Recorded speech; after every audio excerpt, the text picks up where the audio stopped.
huge fire broke out at a warehouse in Singapore which housed industrial waste like recycled oil and solvents. The Singapore Civil Defence Force says there are no reported injuries, and checks by authorities show that air and water quality near the site is within safe limits. Geraldine Yap with more. This was the scorching blaze that devoured a warehouse at 48 Tuas Crescent. It belongs to toxic industrial waste collector Unifine Star Petrochemical. The massive fire broke out at about 6 a.m., sending plumes of thick black smoke into the sky.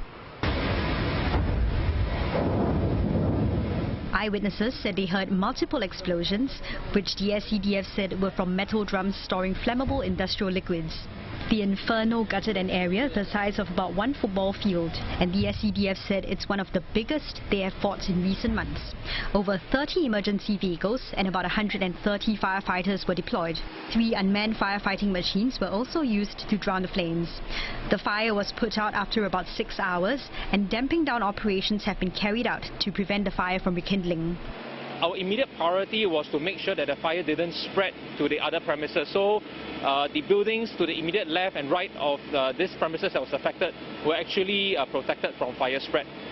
What our officers experienced on site was that because the chemical substances had already flowed into the drains, the immediate challenge was a running fuel fire in the drain, as well as the fire that was raging in the premises. The extent of the damage became clear as the fire died down.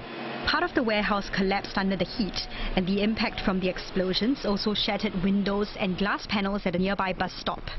Some workers were also left stranded after several roads in the area were closed to aid firefighting operations. We get here around 8 o'clock, but we see the smoke and the entrance is all cordoned off, so we can only sit here. Since 8 o'clock we sit here until now, but nobody informed us when we can go in.